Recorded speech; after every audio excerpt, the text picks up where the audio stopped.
আর্জেন্টিনার বিপক্ষে হৃদয় ভাঙ্গা হারের পর ক্ষোভে ফেটে পড়েন মিশরের ফরোয়ার্ড মোস্তফা জিকো। বিশ্বকাপের শেষ ১৬ ম্যাচে ২-০ গোলে এগিয়ে থেকেও শেষ পর্যন্ত ৩-২ ব্যবধানে হেরে বিদায় নেওয়ার পর ম্যাচ পরিচালনা নিয়ে তীব্র অসন্তোষ প্রকাশ করেন তিনি।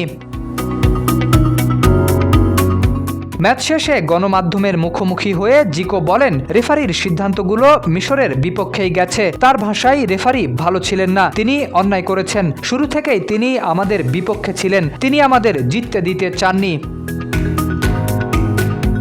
আবেগাপ্লুত জিকো সাক্ষাৎকারে কোরআনের আয়াত হাসবুনাল্লাহ ওয়া নি'মাল ওয়াকিল পাঠ করে বলেন, আল্লাহই আমাদের জন্য যথেষ্ট, তিনি উত্তম কর্মবিধায়ক। একজন রেফারি একটি জাতির পরিশ্রম নষ্ট করে দিয়েছেন। এতেই থেমে থাকেননি ২৯ বছর বয়সী এই ফরোয়ার্ড। তিনি আরও দাবি করেন, এটা ন্যায্য ছিল না। মনে হচ্ছে এই বিশ্বকাপ আর্জেন্টিনার জন্যই নির্ধারিত। আর্জেন্টিনাকে অভিনন্দন, মনে হচ্ছে তারাই বিশ্বকাপ জিতবে।